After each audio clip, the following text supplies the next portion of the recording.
If you enjoy this content, please take a moment to rate and review it. Your feedback will greatly impact our ability to reach more people. Thank you. All right, buddy, how's it going? It's going well. Another week. I'm excited to get to the weekend. It's been a long week. I know. It has been a long week. We were both remarking how we just feel tired today. Yeah. Well, the show must go on. That's right. The show must go on, and we will not burden our faithful listeners with hearing us whine about how tired we are or do too much intro talk, because we have to do a short show today because I got to get to a date with my wife. So let's dig in.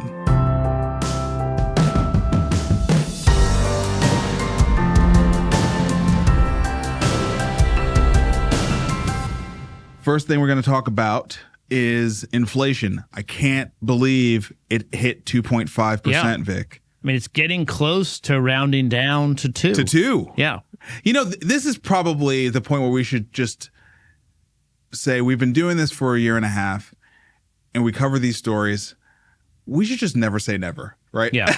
Because like, we don't know what the hell's going to happen. I mean, we cover it every week, but it's things can still blow our mind all the time, right? Yeah, that's right. I mean, I was not expecting it to be at 2.5. And I mean, we have several stories. It now seems like the risk is that the economy's getting much harder and inflation is coming down a lot.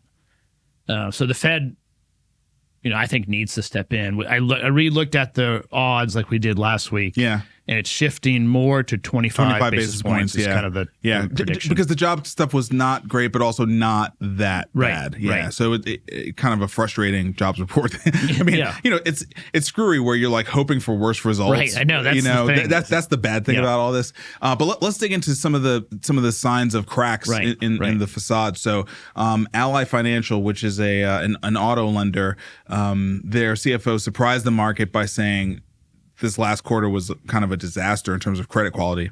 Yeah, they were at a Barclays financial institutional kind of conference, and the CFO came out and said that not only is the borrower struggling with high inflation and the cost of living, but also a really weakening jobs environment. And that was not expected. And so Ally stock went down, but the entire segment... They brought the category down. Yeah, brought the whole category down. So there's going to be... more delinquency, people struggling to make payments because they don't have jobs anymore. Yeah. I mean, the pressure is real.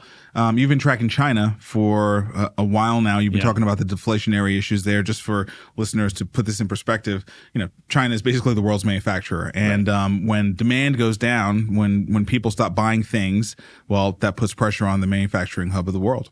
Yeah. And they've been trying to do stimulus over there. The government's put a bunch of stimulus out already. And they cannot get the economy really going because the rest of the world is slowing down. Right. So the inflation in China, their consumer prices is really at zero, but the producer prices, which is what the raw material inputs, and then also as they sell things to us, to the rest of the world, what price they're getting, that's below zero. Yeah, those prices are down. Yeah, they're losing value. Yes.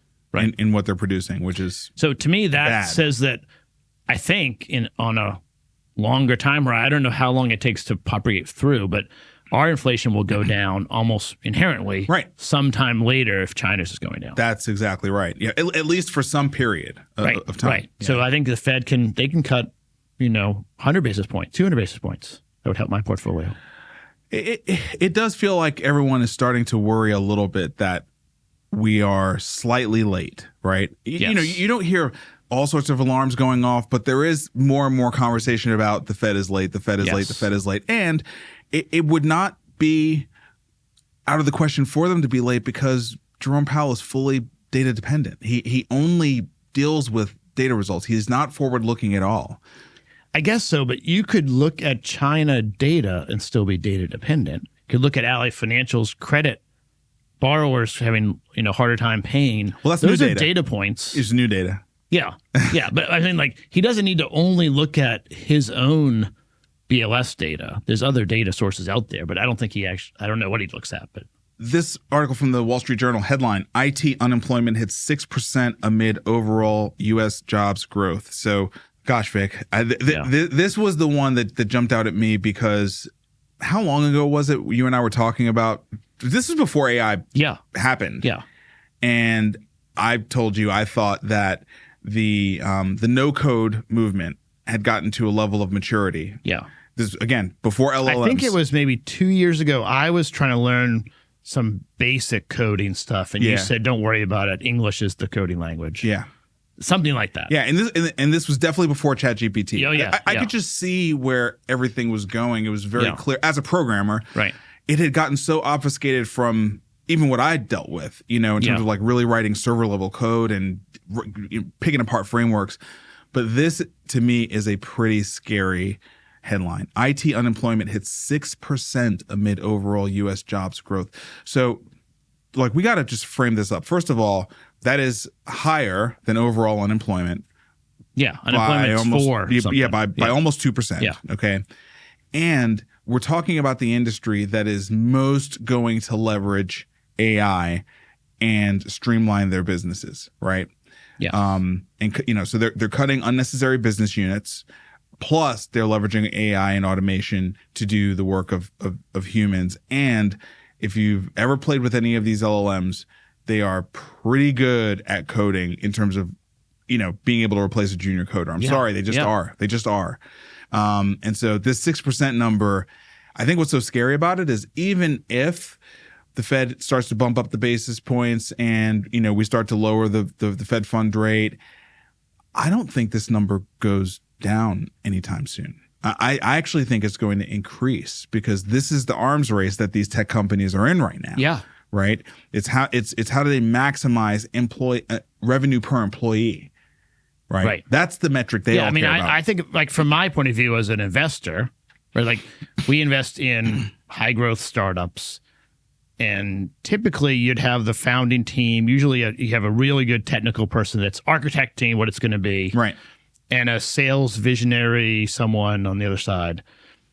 And then for 25 years, after they got proof, kind of their product working, they got the product market fit is starting to be bought, you'd have to hire 10, 20 developers to build, a scalable enterprise kind of grade system.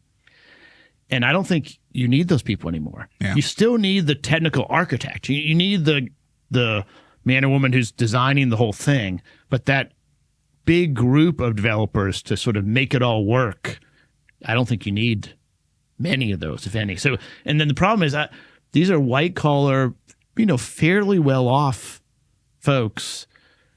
And I don't know that there's going to be a lot of new jobs coming up. I mean, look, big tech has become a big employer, right? A massive employer in the United States. And they've been the one leading the way over the course of the last 2 years with the layoffs. Zuckerberg kind of really started the process. But they're not stopping. Everyone else kind of chilled. They're continuing to do these rolling layoffs. Well, I think they've found that as they cut middle management and even automate some of the jobs that humans used to do in, things like QA-ing a website, or, I don't know, changing a way a report works in a database, that now can be automated. Right. And so you don't need people, and it's much cheaper and more effective. Let's move into VC. Microbiome health science company Viome raises $25 million to build out its diagnostics division. So, gosh, just various stories in the diagnostic space. So there was a lot of fear around the FDA and some of the new regulations they were sort of putting in place, sort of impacting lab designation and the ability for venture-backed startups to be able to do diagnostics. Mm-hmm. But now we're seeing, money going into, and Viome's a pretty big name in the space. So, it's certainly good to see this happening in terms of consumer diagnostics, cancer detection and things of that nature. Yeah, they're really a longevity and, people that are really interested in getting in front of their health. I'm one of those people. Yep. And so they are building out that space, trying to detect cancer early and other things early so you can get in front of it. So I think it's good. All right, next story is SpectraWave announces $50 million Series B financing to drive commercial expansion and product additions to the HyperView imaging system. Yeah, a lot of words there. Yeah. So it's a cardiovascular imaging system, intravascular, like inside the vein, as you're going to put a stent in. I've gotten interested in cardiac stuff, and it's a big group of investors. Deerfield and J&J are big investors. So, I think good, and I think pretty, not going to change everything, but be really helpful in putting stints in. Yep.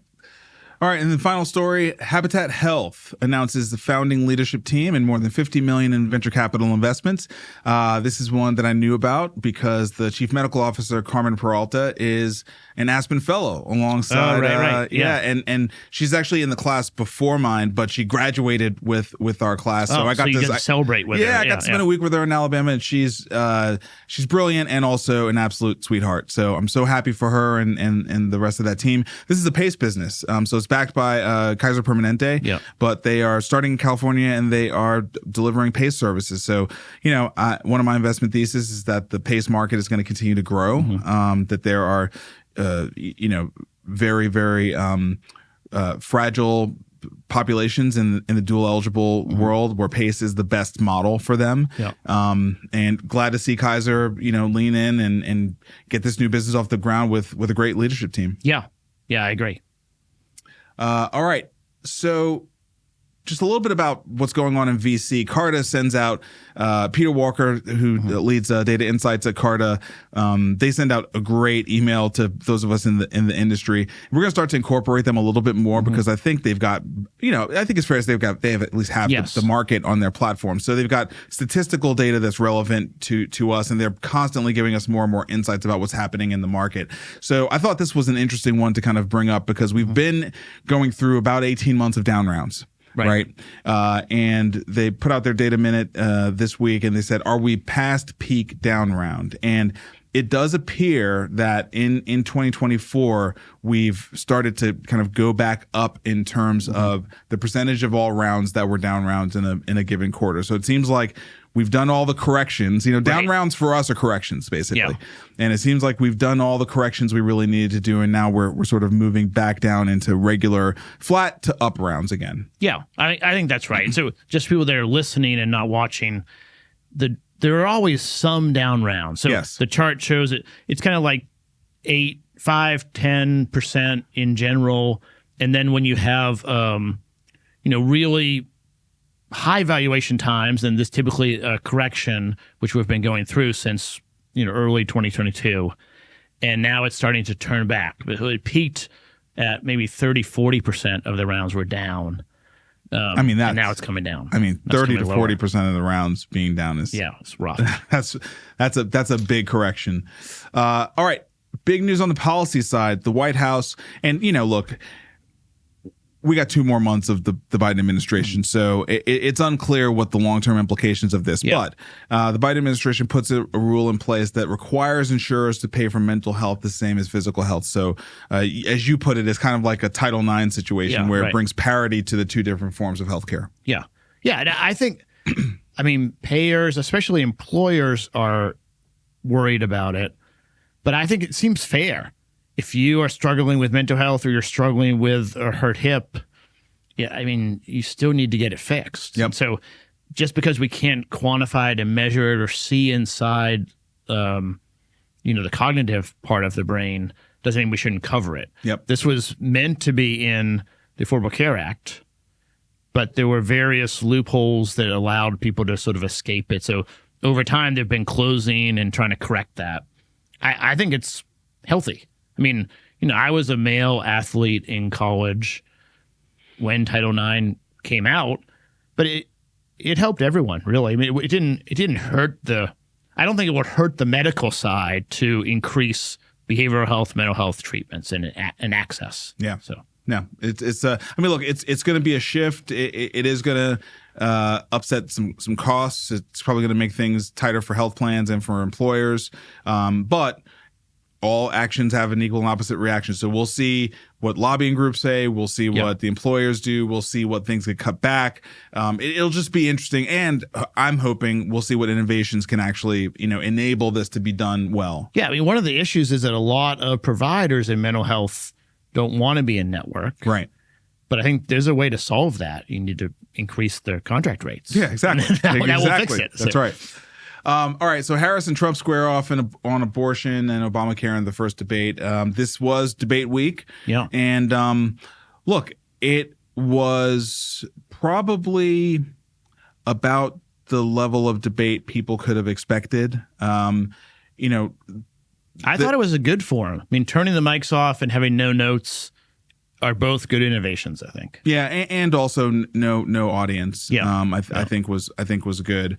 You know, Kamala Harris, I think, was more of an unknown, right? People have seen her do speeches, but the only debates they saw her do were back from the last. Yeah, the world's changed a lot since then, and presumably she's changed a lot since then. Yeah, exactly. And also, those were not one-on-one debates. Yeah. Those were like multi-party debates, and you're not really. And in debating. primary, you're trying to get the base, which is very different than very general different. election. Very different. You're like agreeing with people, but you're trying to make your own little subtle points. This was the first time we got to see her sort of one-on-one in a pure debate, and we know that she, her background is a prosecutor, right? So she was trained in the courtroom, and I think she showed her ability to sort of stand up in that one-on-one setting and keep her discipline around her points and her talking points, respond well to sort of the playbook of Trump that I'm even using her words, playbook. But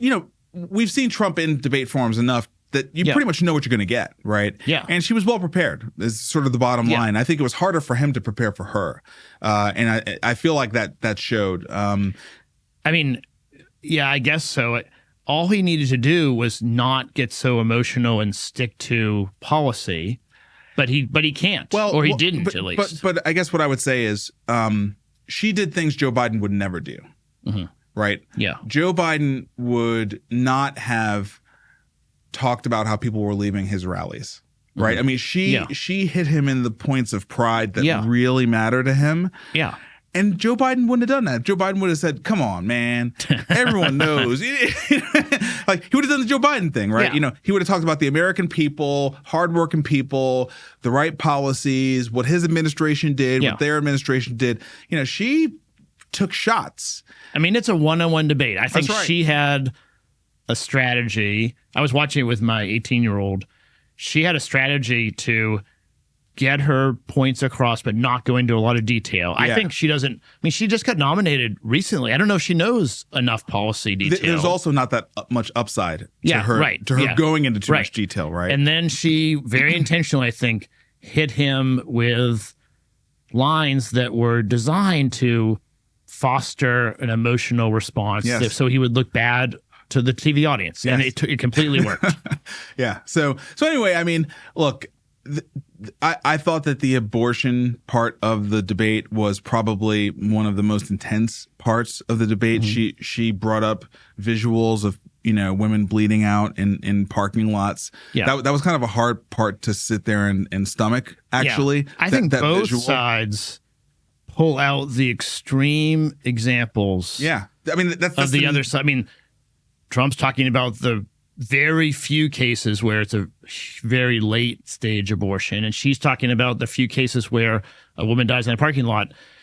But that's for effect. They both use it. I don't like it because it's sort of trotting out really terrible stories that are not really the main line of how. But really rough imagery. But terrible imagery. Really rough imagery. Both sides. Really rough imagery. Right. Yeah. So. So yeah, and then so, I mean, I think she did. I think she won it. But then when you pull up the like the betting pools, the Polymarket. So I use Polymarket because people put real money at stake versus I don't know who answers a survey call. But no. Polymarket is where we should be going. Yeah, and so it has changed maybe 1%. You can go down a little bit and you'll see the rate of change. Yeah, I mean. It's not really that different. It's basically a dead heat. Yeah, that's right. It's very, very hard to see who is going to win. At the moment, she is up 50% to 49%. Right. So that's, I mean, that 50 to 49, that's pretty tight. The error rate is probably, margin for error is probably more than 1%. That's pretty tight. All right, Steward Health. Gosh, Yeah, I wish we could stop talking about this, but it keeps coming back. Well, you're not going to be able to because it's going to become a cornerstone case, right? Yeah. It's going to become a cornerstone case. Ralph De La Torre, who is the CEO of Steward Health, he's becoming an infamous character. Character. More and more information is coming out about his management of funds, his personal use of funds,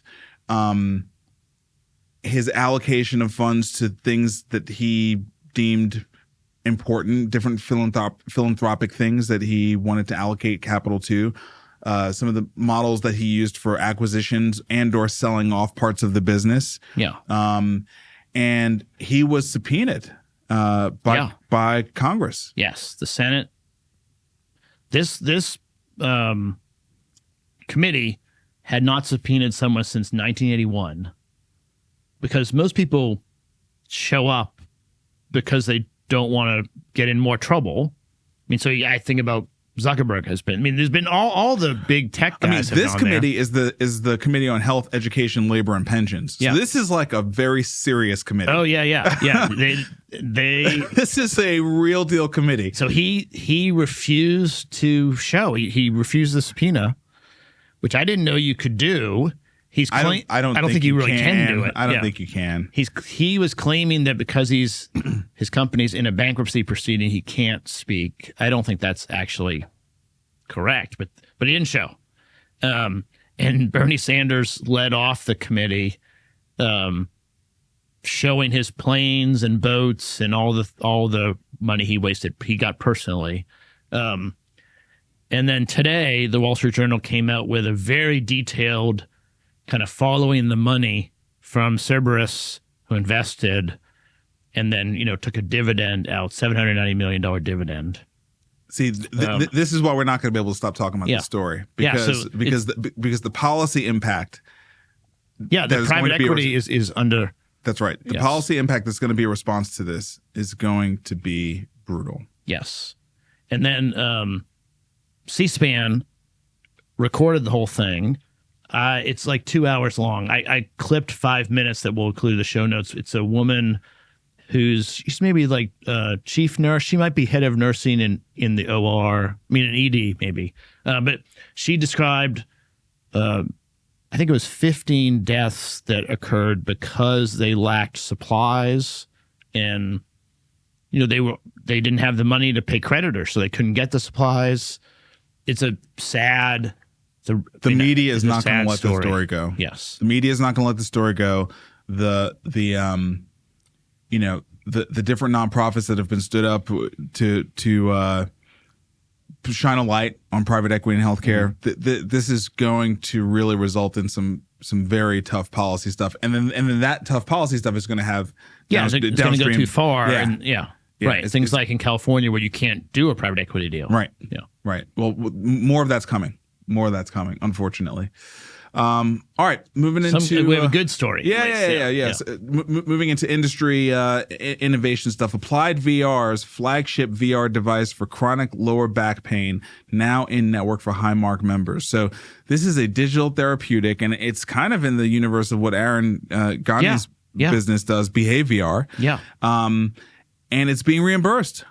Yes, and it's, I think, great that Highmark is stepping out and agreeing with me and thousands of other people that think this is it's an effective way. It doesn't mean you don't need rehab or Medicaid or, pharmaceuticals, but using VR to help someone meditate and understand how to sort of get their back pain more manageable through non-pharmaceutical things is great. And of course we should use an all of the above thing. So I think we should just give credit to Highmark for coming out. Now, the VA has been using it, so they're not the first payer at all, but they're the first commercial payer. CMS doesn't reimburse it. So hopefully this will be the first of several, but great to see. Yeah, big milestone for sure. Okay, Elevance is growing their Medicare Advantage business with an IU Health deal. Yeah, so Elevance is already in Indiana, but they bought like Indiana University has a medical center, and then they have a payer attached to it, and they sold it to Elevance. So they're getting they bought a bigger market share.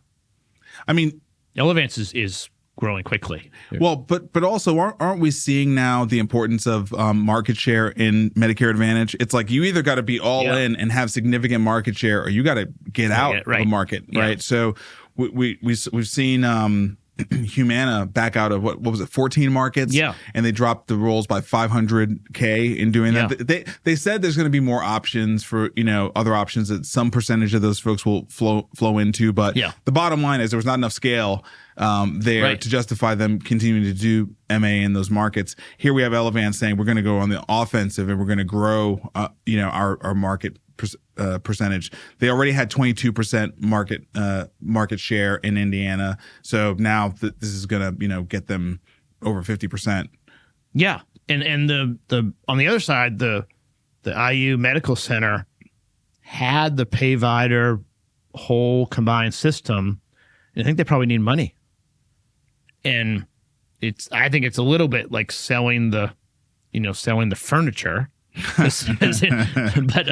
But okay, they have a way to get money. All right, local innovation story. Cadence and Lifepoint. Cadence is a pretty scaled up remote patient monitoring platform. Lifepoint has been a cornerstone partner for them, and continue to see more and more case studies about the effectiveness of Lifepoint leveraging Cadence for remote patient monitoring. So this is another one showing how remote patient monitoring is going to drive better outcomes for rural patients. Yeah, and I've been watching for this. I don't know why health systems don't do more remote patient monitoring. You can get $100 to $150 a month per patient in order to keep up with them. And it's great. And so they have really good results in the diabetic population. And somewhere in here, there's a quote about instead of like the episodic care where they come in maybe twice a year. Right. Now they have just continuous care. They're talking to them once a week, all the time. It just seems like such a no-brainer. And I think I told you that when my dad kind of had his whole episode and we were talking about bringing him home, I was shocked in a bad way about how little care continuum there was from the health system when it came to technology. It was like, and we're not talking about like low-tech health systems. We're talking about high-tech health systems. But like when it comes to extending that care relationship to the home, you're basically on your own. It's really, really bad. And I can't really understand why. As you said, A, it's reimbursable. B, it's going to lead to better outcomes. C, you're collecting more data. Like you should have it should be stickier. There should be a stickier relationship there. I can't wrap my head around it. And then D, you get the patient referral when they need something else. Right. And you ought to be able to start to predict when they're going to need things because you've got so much data streaming in, right? It does not make sense. They could have a profitable business building their brand and getting tighter ties to the community. Well, look, props to Lifepoint. I think under David Dill's leadership, they've done quite a few things that have been really innovative, and this is a good one. Yeah, it's good. All right, CommonSpirit opens up Colorado hospital doors to Kaiser Permanente members and docs. So CommonSpirit and Kaiser in partnership.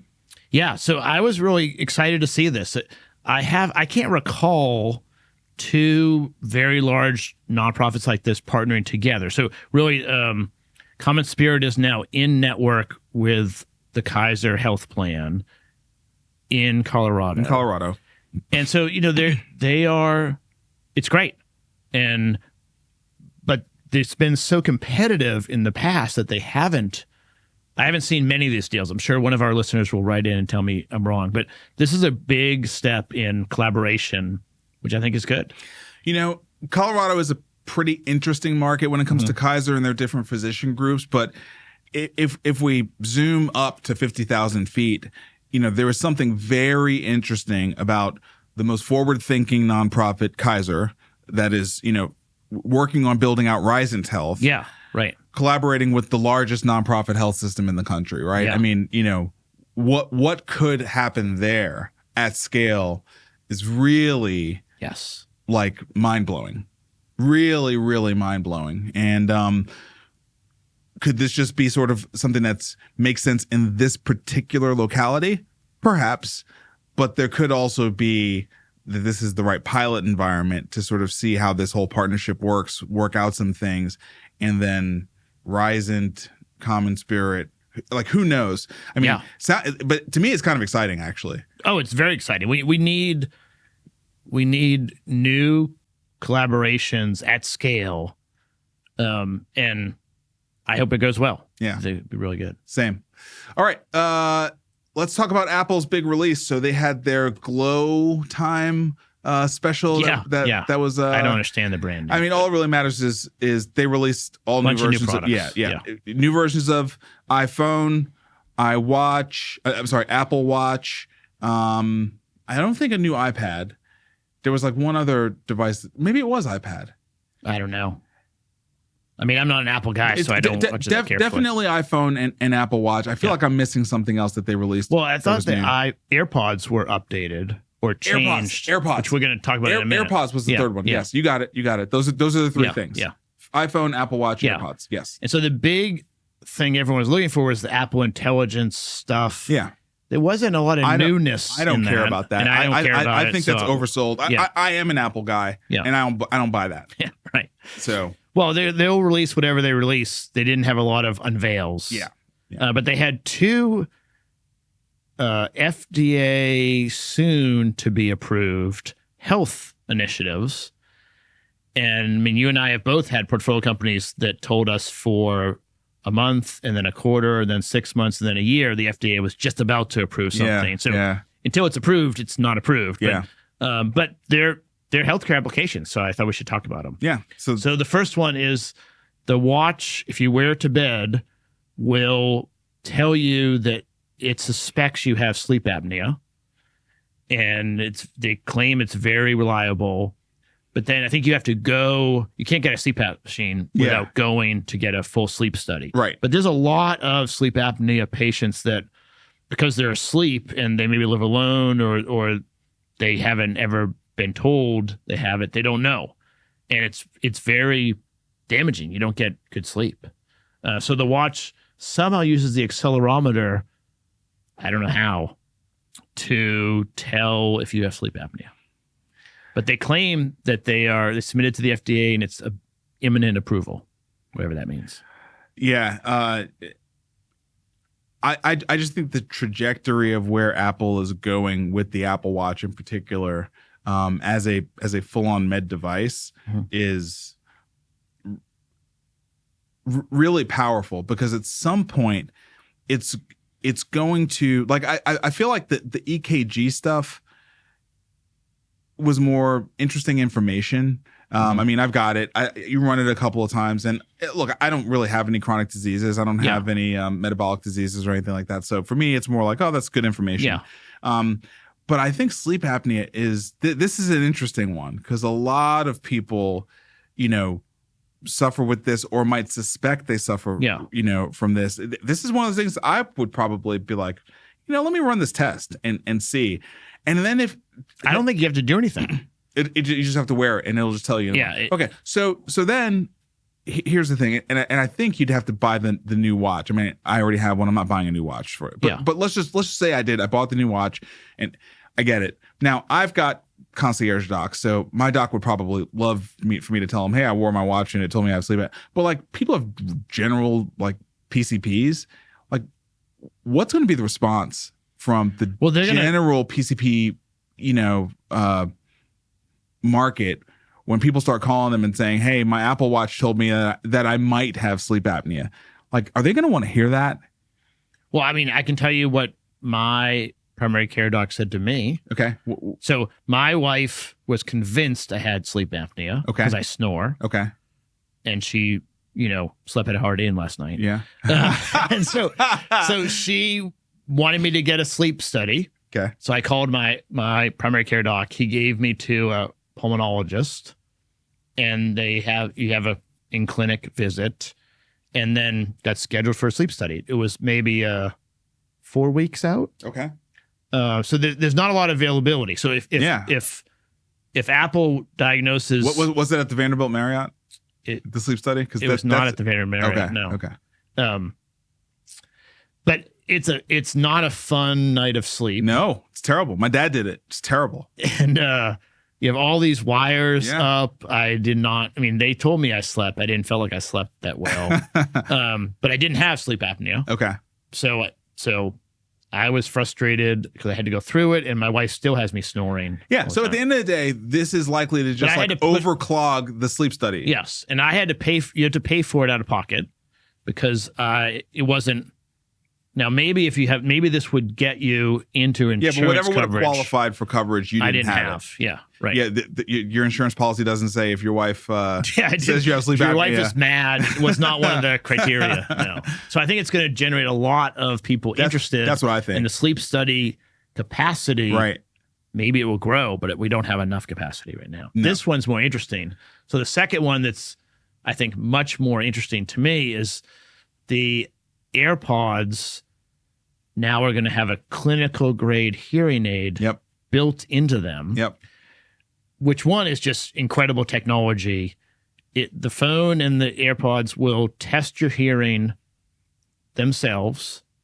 And then if you have hearing loss, it accounts for that and becomes a hearing aid. And the reduction of the stigma, I mean, people wearing AirPods all the time. All the time. And so I wouldn't think twice about it if someone was ordering food or at a restaurant with AirPods in. It takes the stigma of a hearing aid. There's a lot of people that have hearing loss and are not willing to admit it to themselves, or they don't want to wear a hearing aid because they're vain. And it leads to, I think, a lot of loneliness and depression because you're isolated. You can't hear what's going on around you. So it will be great if it works. It's not yet FDA approved. But I don't think they would. Hopefully, they don't announce it if it's not pretty close. I don't think that the tech that's in hearing aids is going to be superior to the tech that's in AirPods. That's like just the fundamental tech. So my belief is this is actually going to be a pretty low lift for Apple. Yeah. I don't know. You don't have AirPods, so you wouldn't know this, but it already does decibel monitoring. So like if you're in a loud environment, you'll get a notification that says, "Hey, you have had overexposure to loud decibels. You need to like." Yeah. So this version corrects for that, and so if you're at a loud environment, it stops. That's what I mean. It was already there, right? And the AirPod Pros already had noise canceling, so it can offset with white noise and things like that. So they were about 70% of the way to this anyway. Yeah. And that's it's crazy because that's kind of what hearing aids do. Yeah. Well, so I looked at. I'm glad I didn't do it now. I looked at a really exciting hearing aid company about a year ago. The way it's done now is you go in person to an audiologist. Yep.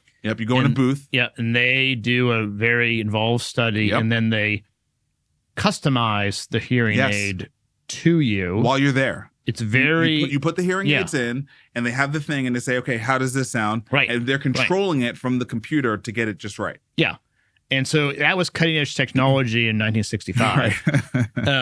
I almost invested in a full software over the air hearing aid. They ship it to you in the mail. Okay. And then they fit you over the cloud. Right.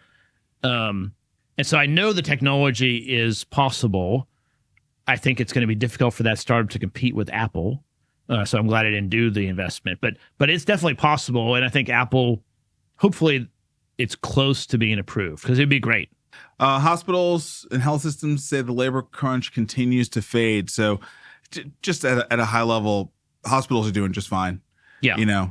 They're able to staff and they're getting the volume. They're performing well. Their P&Ls look good. Yeah. I mean, I agree. Unemployment is up slightly and it might go up a little more. Now, all of a sudden, it's attractive to go work in a hospital and get paid. Oh, let me go back to work. Right. Yeah, exactly. Let me go back to work. Yeah. All right. Now, moving into the big decision of the week in the social network world, which is YouTube, really in the wake of the TikTok decision, realizing they need to cut their exposure. They're going to limit teens' exposure to videos about fitness and weight across global markets, starting rolling that out in the United States. Yeah. This just demonstrates that as the regulatory environment and the legal environment get more and more dicey for these platforms, there are no good decisions, right? There are no good decisions. So obviously, we have an epidemic of metabolic disease, which is why GLP-1s are so popular, right, in America. So you would want proliferation of sort of fitness and health, content. Yeah. Generally speaking, right? Generally speaking. However, this content is not necessarily all educational. In fact, much of it is not educational. Much of it is debatable, and much of it is also about presenting people's bodies in a certain way that drives comparison, right? And a lot of the images of these people's bodies have been altered, and the producers of the content are not being honest about that. There's actually an Instagram account called Goob. I don't know if you've ever heard of this guy. No, I need to check it out. Yeah, it's called Goob U2 is his Instagram handle. And literally all he does is post videos of other Instagram fitness influencers and show you where they photoshopped their images. Yeah, like they took out their butt or whatever. Yes, it's always the waist and the butt. Like the butt is out, the waist is in. And you look at these people, you're like, how is that possible? How is that possible? Right. And then he shows you it's not. Yeah. Look at how the wall is bending. Look at how the swimming pool is bending. Look at And so this to me gets into the whole mental health issue that the Surgeon General is trying to point out, right? Which is we're putting all this altered AI, all these things out there, these algorithmically driven pieces of content out there for young people who cannot discern what's real and what's not, right? And yes, in a perfectly curated, accredited world, you'd want health and fitness information getting to them. But is YouTube really the right platform for that? I think is where this whole discussion leads us to. And YouTube has decided we can't manage it. We can't protect the company from litigation in this context. So we're just gonna stop serving it up.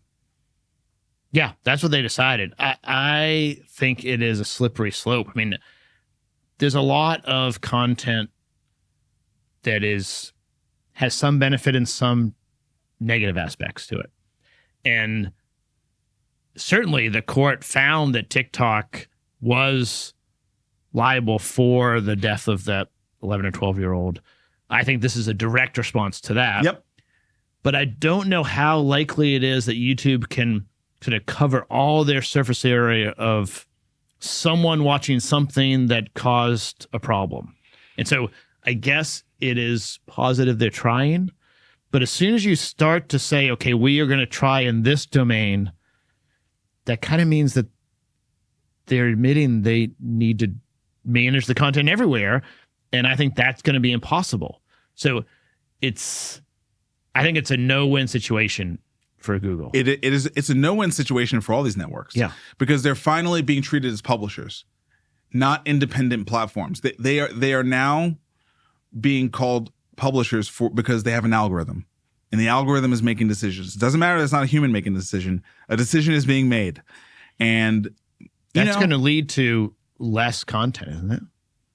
I mean, look, I don't feel bad for these platforms. I was just talking to somebody this morning at breakfast about how in 2007 when we did South by Southwest, all this stuff was nascent. We were so naive and stupid. We thought these platforms were going to be great. And like today, just as a marketer, he was asking me, what are the main things you should do as a marketer? I was like, the same things I was doing in 2007. Have a website, have email, and have a podcast. By the way, yes, podcasting was happening in 2007. Yeah. Because you can still control those things. Yeah. You can't control these platforms. You don't even control your username on these platforms. Like, I'm sure the person who thought they had @X on Twitter didn't think it was just going to be taken from them. We don't control these platforms. So I don't feel bad for them. They've aggregated way too much power, way too much watch time. They've made it hell for marketers. They've made it hell for parents. I don't feel bad for them at all. If they have to squirm and kind of figure this out for a little bit, whatever. Who cares? I don't care. Well, I don't care about the big social media platforms. I think it's going to mean that Web3 gets a faster adoption rate. That would be wonderful. I'd love for Web3 to get more adoption. Okay. That is not going to be curated. Yeah, but as a Can't be curated. No. Or it's going to be very difficult to curate. No, I know that, but at least that's the deal. It's like the internet, right? It's like the rest of the internet. It's not served up via an algorithm. Yeah. So that's, see what I'm saying? It's subscription based. Okay. We're getting pretty wonky into crypto for all you people listening. But basically Web3, there is no head to it. Yeah. Right. And so it's the community, and if you have to opt into an algorithm in that case. Yeah. Right. Because I am going to need an algorithm, but I'll opt in and I can change the algorithm if I want to. That's right. Yeah. All right. Let's keep moving. Salesforce had a big rollout of AI stuff.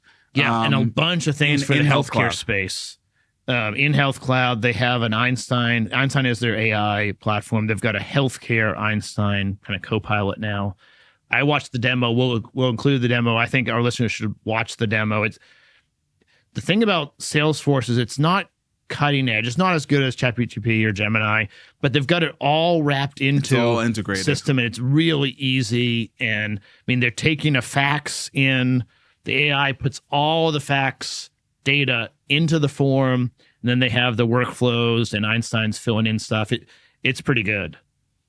Yeah, look, I mean, AI is absolutely here, and now it's flowing into like these other tools like Salesforce. Yeah, incumbent tools. Yeah, that's what I mean. Incumbent tools, right? Epic. We were talking about Epic 2 weeks ago. So founders, please stop thinking you're going to do an AI point solution. Right. Seriously, it's a waste of time. Yes, it's a waste of time. If you're going to if you are going to build a AI platform for a very soft target in healthcare that most people don't want to touch, great. But that's more about the market you're going after and not about the technology you're bringing. You're not going to have differentiated AI. You're not. You're not going to beat Google. You're not going to beat Salesforce. I mean, you're not going to beat Epic. Every startup in the world learns their market, gets empathy with their market pain, and then builds a solution that has some aspects that are proprietary technology, but a lot that someone else could have built. That's right. It's just customized for that use case. That's right. All right, 2 more stories, and then I can go to dinner. UChicago Medicine is growing into the role of an AI innovator. This is a story I picked up on HFMA's blog, and just a nice story about, sort of a Southside Chicago academic medical center leveraging AI in their revenue cycle and operational performance. So just a point we've been trying to make, that rev cycle, back office, all things back office, health systems are deeply leaning into that. Okay, deeply leaning into that. Anyone who thinks health systems are behind the curve on that, you don't know what you're talking about. Yeah. These CFOs all know about AI. Yeah. They're all working it out. They're figuring it out. And Epic is rolling it out for them as well. Yeah. So this is happening. And the reason this story I think was really good is they're not in the pilot phase anymore. No. Like they're talking about how they integrate into their 3, 5, 10-year plan. And it's across the entire operations. And there's a lot of planning, a lot of thought, and well done. It's integrated like every other system's integrated. Yeah, and listen, it is going to take a chunk out of the labor force. Yeah, which in healthcare, unlike IT, we don't have enough humans to deliver the care we need. So, well, I'm not talking about care. I'm talking about back office. Yeah. Back office is going to be changed everywhere. PwC laid off a bunch of people. Do you see that? I didn't include that story. No. They laid off, I forget what the number was, 2,000 people? And it's those kind. It's all their. We might need to start tracking universal basic income again. Just where people are. I mean, it didn't work. Sam Altman ran that 10-year study. Hold on. We didn't have what we're about to have. Yeah. The circumstances were different. Yeah. Okay. The circumstances were different. I mean, we might need to have it just to keep the economy functioning. That's what I mean, back to that IT industry, 6% unemployment thing. Like, these are people who were making 6 figures.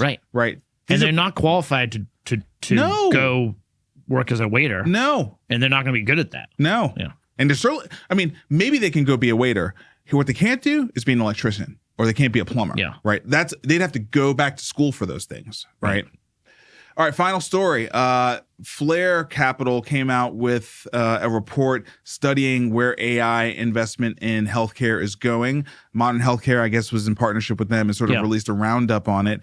But key takeaways from the analysis. One, funding has jumped. $60 billion invested by venture capital firms into healthcare AI companies since 2014. More than half has come since 2021, 70% in the last 5 years. So obviously, rate of change escalating very quickly.